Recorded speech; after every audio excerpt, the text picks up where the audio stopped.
Hamdan wa syukran lillah, salatan wa salaman ala rasulillah wa ala alihi wa sahbihi. Sama-sama kita hormati, kita sayangi guru kita, Ustadz kita, Dr. Agus Sukaja, Magister Kesehatan. Insya Allah mudah-mudahan dirahmati Allah Ta'ala. Bapak dan Ibu, segenap peserta Golden Habit Forum, peserta kajian Sabtu pagi, yang insya Allah mudah-mudahan dirahmati Allah Ta'ala. Puji dan syukur hanyalah milik Allah Subhanahu wa Ta'ala yang telah memberikan limpahan nikmat kepada kita. Atas nikmatnya pagi hari ini kita bisa berjumpa kembali, bertatap muka, bertemu pandang lewat forum kita, Golden Habit Forum.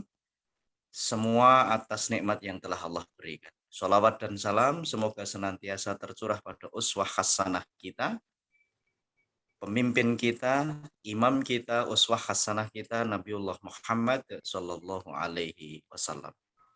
Bapak dan Ibu rahimakumullah, pagi hari ini kita masih akan membahas tentang satu tema, tentang atmosfer Islami, dengan fokus kajian kita adalah menjaga aurat dan menghindari ikhtilat.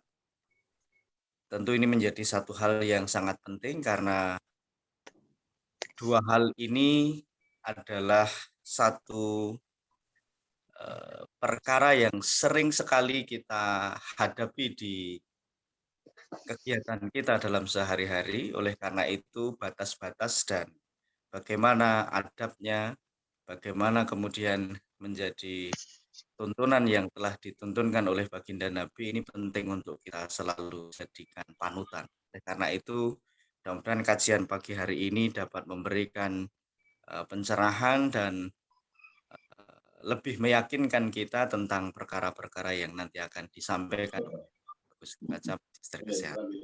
Oleh karena itu, Bapak Ibu, karena waktu sudah pukul 5.32, tidak berpanjang lebar, kesempatan kali ini forum kita, forum Golden Habit ini, dengan membaca Bismillahirrahmanirrahim. Bismillahirrahmanirrahim. Selanjutnya waktu disilahkan, monggo Dr. Agus. Assalamualaikum warahmatullahi wabarakatuh. Waalaikumsalam warahmatullahi wabarakatuh. Alhamdulillahirabbil alamin. Assalatu wassalamu ala asyrafil anbiya'i wal mursalin Muhammadin wa ala alihi wa sahbihi ajma'in. Amma ba'd. Bapak Ibu, saudara-saudara sekalian, segenap partisipan Golden Habit rahimakumullah. Kita bersyukur di pagi hari ini dapat kembali bersilaturahim di Golden Habit Forum. Yang kemarin saya ragu-ragu ini bisa enggak ya, karena kemarin seharian kondisi fisik agak terganggu, sehingga sehari full untuk istirahat, bahkan kemarin waktu Isya itu masih lemes gitu. Kemarin memaksakan diri untuk khutbah Jumat hampir terjatuh. Ya Allah. Masya Allah. Tapi tadi alhamdulillah mulai setengah 3 kok badan rasa enak ya, bisa untuk bangun malam, alhamdulillah ya. Alhamdulillah. Ya.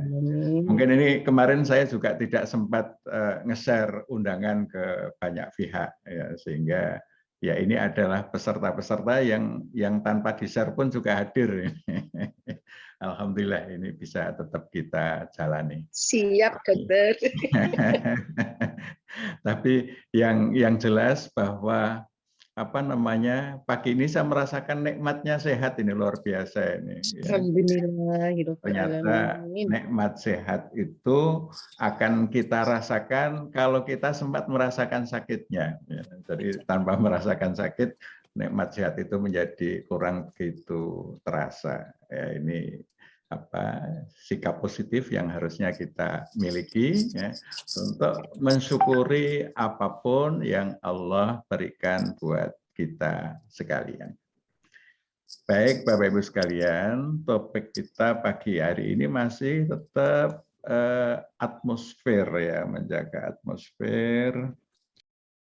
Jadi ini kajian kita yang lalu ya, bahwa bumi kita dilindungi oleh atmosfer ya, yang membuat kondisi di bumi itu kondusif untuk kehidupan kita.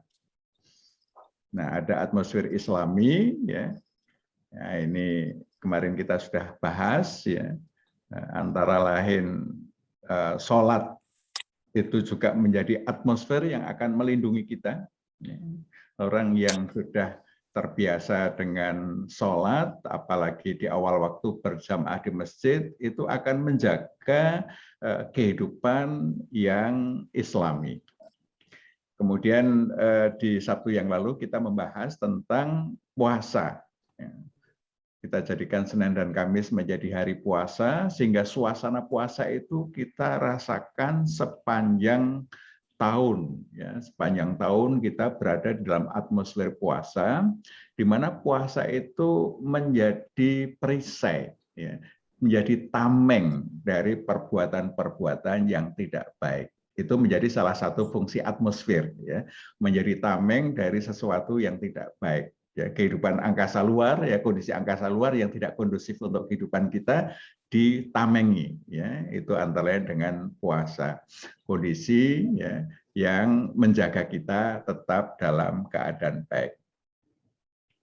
Nah, hari ini kita akan mencoba mengkaji ya, tentang bagaimana pakaian menutup aurat bersih dan rapi, ya, serta menghindari ikhtilat itu juga menjadi tameng, ya, menjadi bagian dari atmosfer kehidupan Islami kita, sehingga kita tetap dalam kondisi yang kondusif untuk berada di dalam kondisi yang Islami.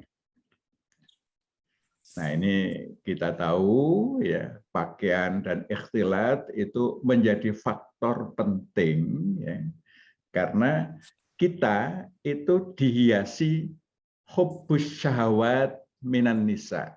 Ya. Ini Ali Imran 14 ya. Zuyyina linnasi hubbus syahwati minan nisa dan seterusnya. Dijadikan indah dalam pandangan manusia, menyukai syahwat dari wanita-wanita ya.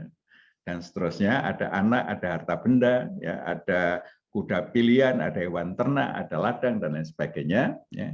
Tapi mungkin kajian kita kali ini adalah yang lebih ke arah syahwat minan nisa. Ya. Jadi syahwat ini menjadi kekuatan ya, yang sebenarnya Allah berikan buat kita untuk apa? Untuk menjaga agar manusia itu proses reproduksinya, keturunannya terjaga. Sebab kalau tidak diberikan hubbus syahwat minan nisa, ya, dan indah lawan jenis itu, ya, ini mungkin ya, dalam waktu cepat manusia akan punah. Ya, jadi karena itu menjadi sesuatu yang menyenangkan, sesuatu yang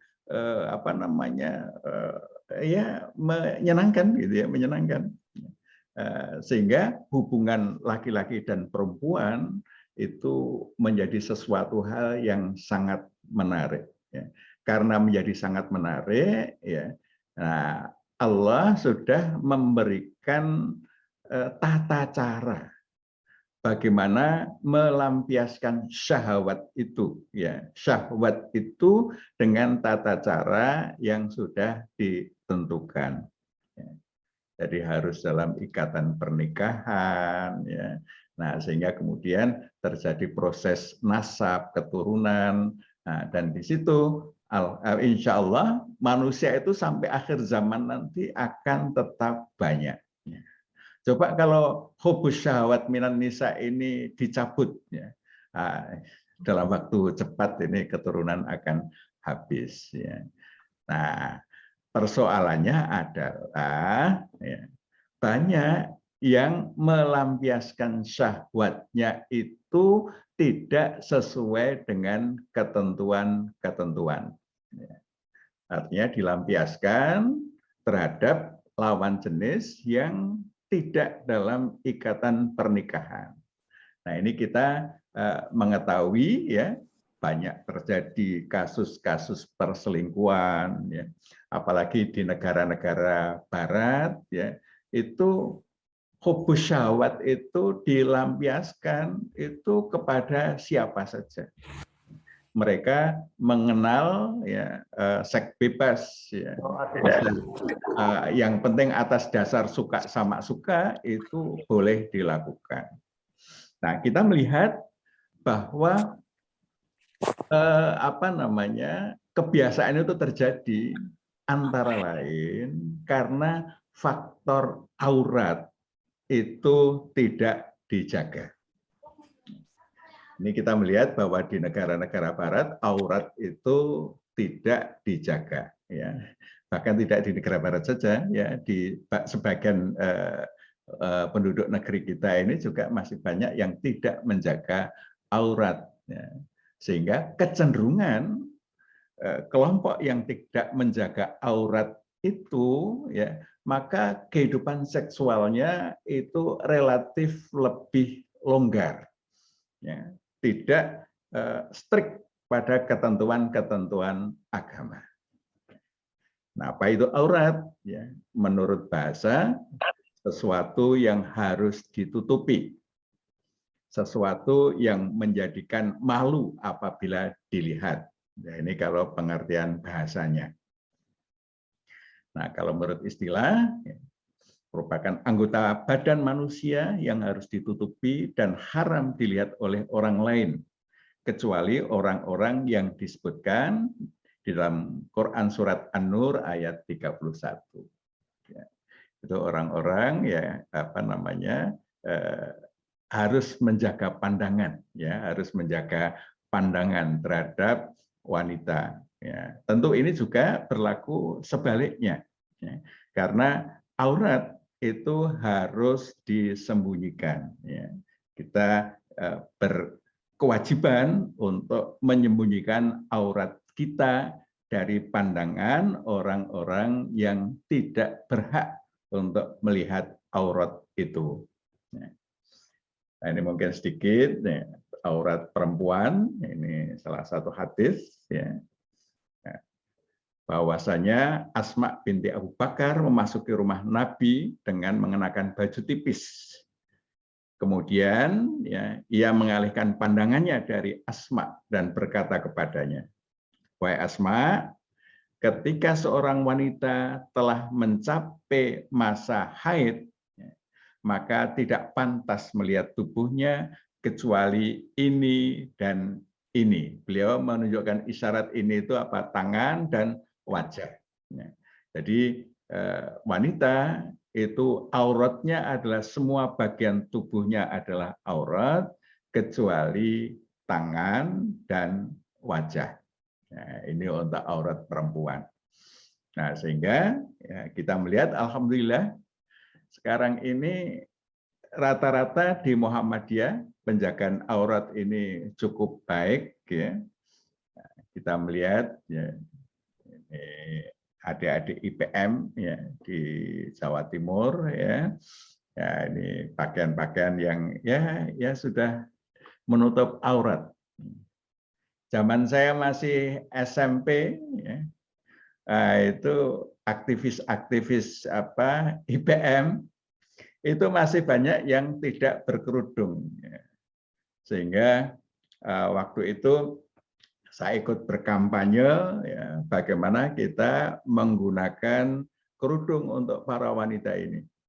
Jadi mungkin yang seusia dengan saya ya tahun 70-an 77, 78 sampai 80-an itu di sekolah-sekolah Muhammadiyah saja itu belum pakai seragam yang menutup aurat.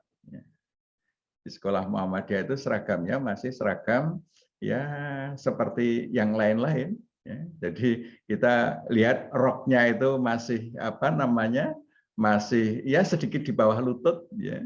Tapi apa namanya, bagian di bawah lututnya masih terlihat. Ya, ini seragam waktu saya masih SMA begitu. Ya. Baru kemudian nanti pelan-pelan, ya, ada yang hari Kamis waktu itu pakai seragam busana muslimah. Nah, tapi busana muslimah itu untuk apa namanya, tutup kepalanya baru tidak menutup semua bagian kepala, hanya sedikit yang ditutup. Nah, ini kejadian yang terjadi pada tahun akhir 70-an sampai awal 80-an, ya. Ini kita masih belum menutup aurat, ya. Nah, alhamdulillah sekarang ini hampir semua apa namanya, sekolah kita itu seragamnya sudah seragam menutup aurat. Bahkan di sekolah-sekolah negeri pun, ya, yang menutup aurat ini sudah lebih banyak. Ya, ini sesuatu hal yang menurut saya sangat positif. Ya. Nah, untuk laki-laki, ya, ini antara pusat dan lutut. Ya. Nah, bagaimana ini Muhammadiyah, ya, dulu pernah membahas di dalam sidang tarjihnya, bagaimana kalau bal-balan atau sepak bola HW itu pakaiannya di atas lutut. Ya. Dulu HW itu juga kalau sepak bola, HW itu kan salah satu klub yang terkenal ya di Jogja itu, Hizbul Waton sepak bola.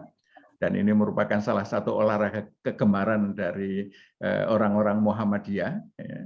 Nah, itu dulu masih pakai celana di atas lutut. Ya.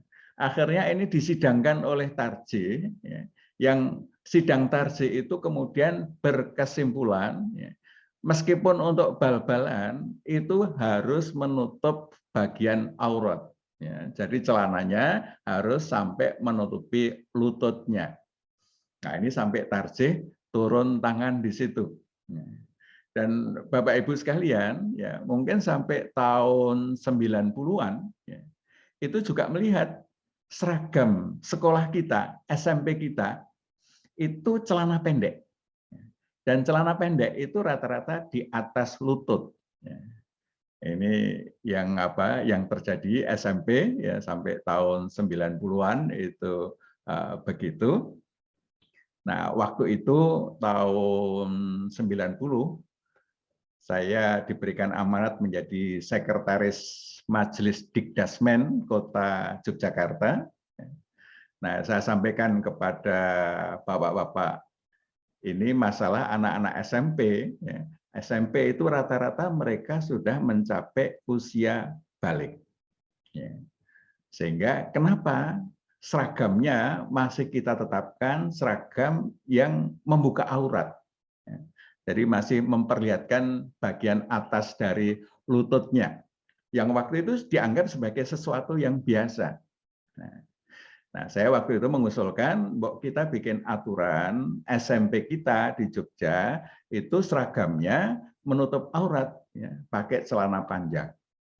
Nah, alhamdulillah waktu itu disetujui, ya, dan dijadikan aturan Majelis Dikdasmen, semua SMP itu seragamnya celana panjang, ya, pakai celana panjang, sehingga auratnya tertutup karena mereka sudah sampai usia balik. Nah, alhamdulillah waktu itu di Jogja menjadi perintis, ya. Saya lihat kita sekarang ini di seluruh Indonesia, alhamdulillah SMP-nya itu sudah celana panjang sebagian besar, khususnya untuk yang Muhammadiyah ini sudah celana panjang. Kita sudah sedikit mendapati anak-anak SMP yang seragamnya itu pakai celana pendek. Ya, itu tahun 90 ingat saya, ya, itu menjadi aturan di Dikdasmen Kota Yogyakarta yang kemudian itu alhamdulillah bisa menyebar dan diikuti di tempat-tempat yang lain. Sehingga bagi laki-laki, ya, itu untuk seragam atau non seragam kalau sudah balik, ya, celananya mesti menutup lutut karena itu seragam, karena itu kewajiban laki-laki untuk menutup aurat. Ini tentang aurat, Bapak sekalian. Aurat ini ya, kalau sampai terbuka mengundang syahwat, ya, mengundang syahwat. Nah, syahwat yang tidak sesuai dengan petunjuk Allah dan Rasulnya itu menimbulkan dosa besar. Ya. Wala taqrabuz zina, jangan mendekati zina. Mendekati zina itu bermula dari apa? Terbukanya aurat. Sehingga kita perlu menjaga betul ya aurat ini sehingga kita tidak terbangkitkan syahwat kita di area-area publik. Jadi kalau di jalan kita melihat wanita berpakaian minim, ya, itu boleh jadi syahwatnya kemudian muncul. Ya. Dengan syahwatnya muncul itu ya banyak terjadi hal-hal yang tidak diharapkan. Nah, kalau aurat terjaga, insya Allah ya kita akan terjaga dari perbuatan-perbuatan dosa yang masuk kategori dosa besar. Nah, ini tentang aurat. Kemudian tentang ikhtilat, Bapak Ibu sekalian. Nah, ikhtilat itu bercampur baurnya laki-laki dan perempuan. Nah, ini gambar yang ada, ya. Ini salah satu contoh bentuk ikhtilat. Dalam satu ruangan, ya, di situ laki-laki perempuan campur baur, ya, dalam satu meja campur baur, ya. Ini kita melihat ini sudah menjadi bagian kebiasaan di negeri kita, ya. Bahkan kadang-kadang kita melihat di Muhammadiyah ikhtilat ini juga sering terjadi, ya, sering terjadi. Nah, ini sesungguhnya ya, Muhammadiyah itu dulu kalau mengadakan pertemuan itu pernah dibicarakan di dalam majelis tarjih, pertemuan-pertemuan Muhammadiyah yang melibatkan laki-laki dan perempuan itu harus bertabir, terpisah antara laki-laki dan perempuan. Ya, itu sampai ada keputusan tarjih tentang tabir dalam sidang. Ya, itu keputusan tarjih. Jadi ketika di dalam satu ruangan ada pertemuan anggotanya laki-laki perempuan, ya, maka laki-laki perempuan itu mesti dibuat tabir, ya, tabir yang memisahkan antara laki-laki dan perempuan. Meskipun dalam perkembangannya keputusan tarjih ini, ya, kemudian mengartikan tabirnya itu tidak harus tabir fisik. Ya. Jadi tabirnya itu bisa tabir yang non fisik, yang jelas laki-laki dan perempuan itu terpisah. Ya. Jadi kalau misalnya dalam contoh yang ada di dalam gambar ini, ya, nah ini meja tertentu untuk laki-laki semua, meja tertentu untuk perempuan semua. Ya.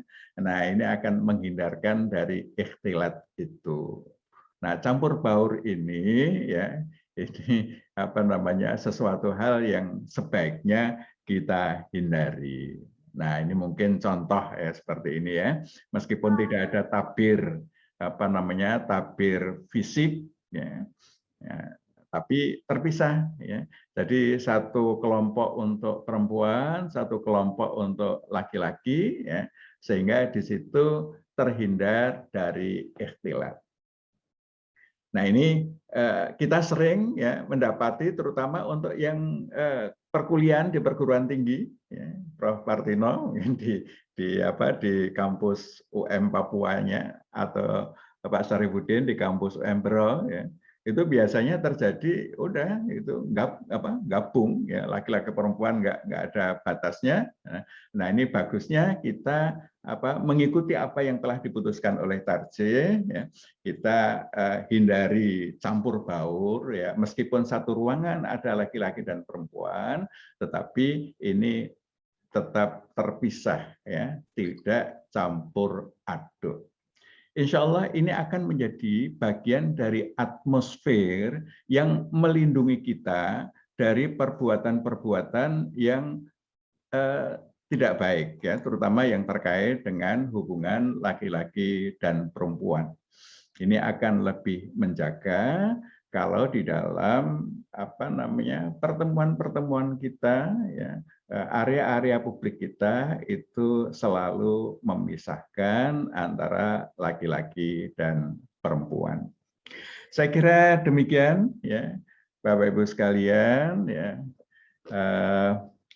Mudah-mudahan ya ini bisa menjadikan area-area publik kita terjaga dari syahwat, ya, sehingga dengan menutup aurat dan menghindari ikhtilat ini area kita kondusif untuk beramal saleh. Dan Allah ya kumajmain nasrul minallah fathun qarib. Assalamualaikum warahmatullahi wabarakatuh. Waalaikumsalam warahmatullahi wabarakatuh. Terima kasih Dr. Agus Sukaca atas kajiannya pagi hari ini, dan doa kami semuanya semoga Dr. Agus Sukaca senantiasa diberikan kesehatan, karena memang kondisinya seperti itu. Tapi insya Allah pagi hari ini wajah beliau juga sudah ceria kembali, sudah sangat-sangat sehat lah insya Allah, mudah-mudahan diangkat semuanya penyakit.